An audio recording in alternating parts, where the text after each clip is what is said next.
गुरु तत्वदर्शी संत रामपाल जी महाराज के मंगल प्रवचन। रिश्वत लेकर और चोरी करके, जारी करके, मिलावट करके और एक दूसरे को अपनी ताकत का दुरुपयोग करके सता के हम विष पान करें, और जब ज्ञान होगा हाथ भी नहीं लावेंगे, चाहे कुछ भी हो, भूखे मर लेंगे पर बुराई नहीं कर सकते। जैसे कर का जहर का रंग होरी हो, कहो कौन तिस खावे राम रंग होरी हो। आदरणीय गरीबदास साहिब जी को परमात्मा मिले, फिर अध्यात्म ज्ञान दिया। आज उसी का प्रकरण चल रहा है, लेकिन बीच बीच में बहुत सी साइड कथाएं सुनानी पड़ती हैं, तभी सत्संग बनता है। आदरणीय गरीबदास साहिब जी को परमात्मा मिले थे, सचखंड लेकर गए थे, फिर वापस छोड़ा था। उन्होंने उस तत्व ज्ञान को प्राप्त किया परमात्मा से। परमात्मा ने उनकी आत्मा में कबीर जी ने पूरा अध्यात्म ज्ञान फीड कर दिया था। तब उन्होंने कहा था कि जैसे किर का जहर का रंग होरी हो, कहो कौन तिस खावे राम रंग होरी हो। कहते हैं आपके घर में होरी माने खुशी, जैसे आप होली मनाते हो, खुशी का दिन मनाते हो, कहते ये होरी नकली है। असली होली तो जब होगी तुम्हारे घर में भगवान की भक्ति होगी, सब दुख रोज टलेंगे।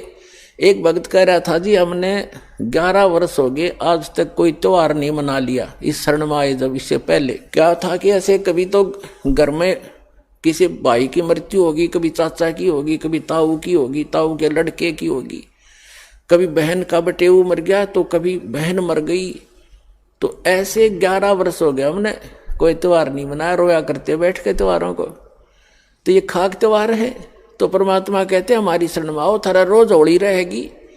और जैसे बुराई तुम करते हो, जो बुराइयां करके धन संग्रह करते हो या किसी को सताते हो, ये तो ऐसा कर रहे हो जैसे जहर खा रहे हो। और जब आपको ज्ञान होगा तब कहते जैसे किर का जहर का रंग होरी हो। किर का माने कण, विष का एक कण भी कहीं पड़ा हो और आपको पता हो ये विष है, और विष की क्वालिटी गुण को आप जानते ही हैं।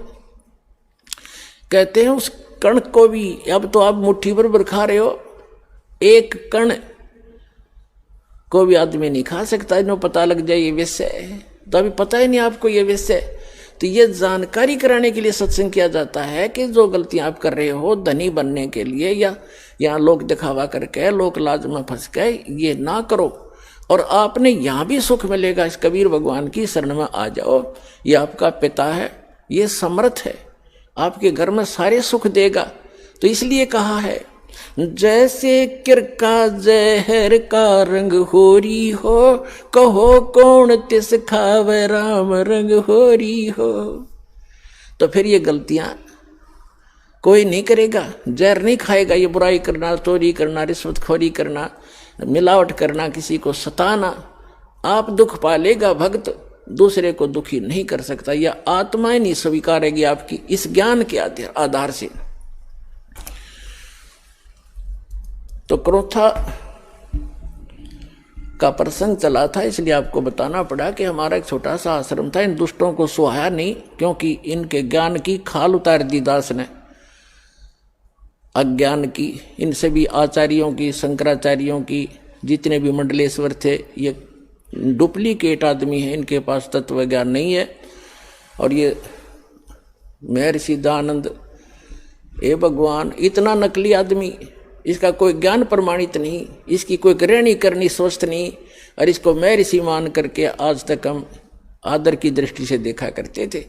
देखो आदमी तो मानो आदरणीय होता है, लेकिन उसकी जो सीख थी वो आधार था कि वेदों अनुसार ज्ञान बता रहा हूं मैं, और सत्यार प्रकाश लिख दिया, वेद अनुसार लिखा मैंने। जब दास ने वेदों को देखा, इसलिए महर्षि दयानंद के ज्ञान को वेदों से मिलाया कि यदि इसका ज्ञान वेदों से मिलता हो, और कबीर भगवान का ज्ञान तो सर्व वेदों का निष्कर्ष है, तो कबीर साहब के ज्ञान से तो उसको मिलना कहाँ था, वो तो वेदों से मेल नहीं खाया। तो दास ने इतना कहा था भाई इसको छोड़ दो, उनके हित में कहा था। कोई उनसे हमने कोई उनका कोई संपत्ति प्राप्त नहीं करनी थी, सिर्फ रास्ता दिखाना था कि अभी तक आप गलती पर हो और ये गलत मार्ग है। महर्षि दयानंद को वेद ज्ञान नहीं था, आप वेद को सच्चा मानते हो, वेद में ही देख लो। अब आम जनता जो आर्य समाजी है वो कौन है? हमारे भाई हैं, बहन हैं, मामा और बुआ के भाई बहन बेटियां हैं। लेकिन ये दुष्ट लोग हैं जो आचार्य, ये अपने स्वार्थवश उन्होंने ये सोचा कि यदि हमारे समाज के व्यक्तियों को इस सच्चाई का पता लग गया, सारे रामपाल के पास चले जाएंगे, इनका कल्याण हो जाएगा और तुम्हारी दुकान बंद हो जाएगी। ये उद्देश्य लेकर उन्होंने जुल्म ढा दिया। तो ये लोग कभी तैसी नहीं हो सकते, आज तक नहीं हुए ये लोग स्वार्थी। और दास ने परमार्थ में शीश दे रखा है, जेल चाहे जान जाओ, जेल की तो बात क्या है, पर इसको ऊपर लाकर छोड़ूंगा, मालिक का साथ दास के है, सच्चाई को ऊपर लाऊंगा, पूरा विश्व का कल्याण होगा।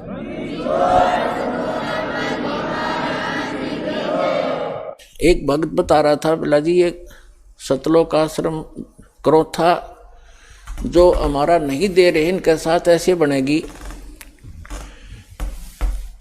एक व्यक्ति था, उसने कोई गलती कर दी तो पंचायत हुई, उसने फैसला कर दिया भाई 100 रुपये जुर्माना कर दे और चाहे 100 प्याज खा ले, इनमें से एक सेलेक्ट कर ले। वो बोला मैं प्याज खा लूंगा 100, वो ना खाएगे 20-30 खा गए। फिर तीसरा ऑप्शन रखा था, चाहे जूते खा ले 100, इन तीनों में से कोई एक सेलेक्ट कर ले। नो बोला मैं जूते खा लूंगा, प्याज नहीं खाए। 2-4 अच्छे लगते हैं जूते भी, नाट के जूते नहीं खाओ, 100 रुपये दे दूंगा। तो उन्हें प्याज भी खाए जूते भी खाया, तो आखिर में जुर्माना भी देना पड़ा, दिया पांडा छूटा। तो इन गेला नो बनेगी। हाई कोर्ट ने राय, सुप्रीम कोर्ट ने राय, फिर बकवाद कर रहे हैं। 1.5 महीना हो गया सुप्रीम कोर्ट के आदेश को, आज तक देना नहीं चाह रहे हमारे को। शर्मा मार लिया उस आश्रम ने, मारा डूंडा ठहरा क्या परमात्मा ने। तो पुण्यात्माओं, ये नीचता की हद कर रखी है इन लोगों ने। प्रशासन भी यहाँ तक खड़ा उनके साथ ही जुटा हुआ है। कोई बात नहीं, समय आने दो, दुनिया उनको बैड अकाउंट में लेगी। इनने इतिहास बुरा कर लिया, आने वाले समय में कंस और रावण को भूल जाएंगे, इस मुख्यमंत्री को याद किया जाया करेगा उनके स्थान पर। यह ऐसा जुल्म कर रहा है। हमारा किसी से विरोध नहीं है, हम ना किसी राजनीति से को इच्छा रखते हैं, किसी राजनीतिक व्यक्ति से, ना राजनीति में हमारा हिस्सा है।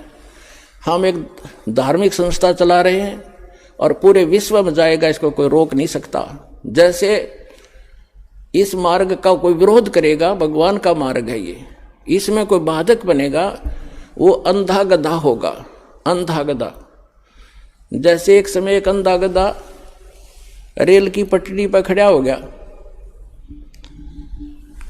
और उसने देखा भाई गड़ गड़ गड़ होता आ रहा है, कोई तुझे डिस्टर्ब करने आ रहा है। जिधर से उसने आहट सुनी उधर दोनों पैर कर लिए पिछले और दलुत्ती पिना ली कि मुझे कोई छेड़ेगा। होता राजा बना खड़ा था बीच में, उसने ये नहीं मालूम था कि तू खुद गलत स्थान पर खड़ा है, को रेल के मार्ग में खड़ा है तू। जब ट्रेन निकट आई, उसने अपनी शक्ति दिखाई, दोनों दुलती चलाई और ट्रेन ने पटक कर टुकड़े टुकड़े कर दिया भाई। तो पुण्यात्माओं, इस परमात्मा कबीर जी के मार्ग में ये अंधे गधे हैं जो बाधक बन रहे हैं। समय आएगा, परमात्मा इनको वो सजा देगा, याद रखेगा इनकी कई पीढ़ियों तक, और पूरा विश्व याद करेगा ऐसे जालिम लोगों ने जो भगवान के मार्ग में बाधा करते हैं। इन्हें मदद करनी चाहिए।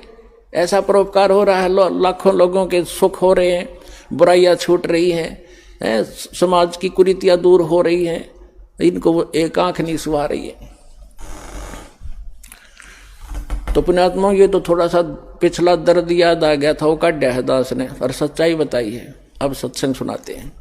और पुण्यात्मा, हम तो आज भी किसी के बुरे के हक में नहीं, और ना हम बुरा कर सकते। कबीर साहब की हम शिक्षा पर चलते हैं, जो तो को काटा बोवता को बो तू फूल, और तोय फूल के फूल हैं वाह को है त्रिशूल। हम बुरा नहीं कर सकते, ना सोच सकते। इतना जरूर है, पागल कुत्ते से बचने के लिए लठोड़ी जरूर रखनी पड़े कि जो पागल कुत्ता काटे ना जा, मारा नहीं करते, दिखाण दो उसे। तो हम उस शिक्षा का पालन करते हैं। हमारा कोई बुरा करे हम सपने में भी नहीं सोच सकते, हमारे विधान में नहीं है। ना तो हम भी उसी माटी के बने हुए, हम भी गलती कर लेते, लेकिन हमारा भगवान रुस जाएगा अगर हमने किसी का बुरा किया। लेकिन वो कौन सा अंधा थोड़ा ही है। परमात्मा कहते हैं कि मेरे तो छानी है, उससे क्या चीज छुपा है वो सब जानते हैं। तो हम आज भी यदि वो आकर अक्षमा याचना करनी पड़ेगी एक दिन उनको, और नहीं तो भयंकर पाप के भागी हो जाएंगे। आज भी आकर वो क्षमा याचना करेंगे और भक्ति करेंगे तो हम सहर्ष उनको आम बच्चों की तरह स्वीकार करेंगे।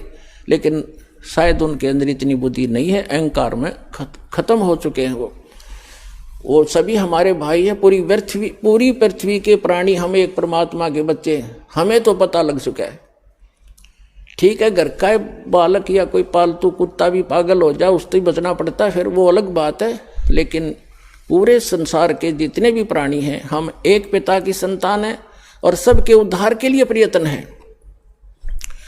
अब जो मानव शरीरधारी प्राणी हैं वो नाम लेंगे, दीक्षा ग्रहण करेंगे, बुराई त्याग देंगे, उनका तो मोक्ष होगा ही होगा।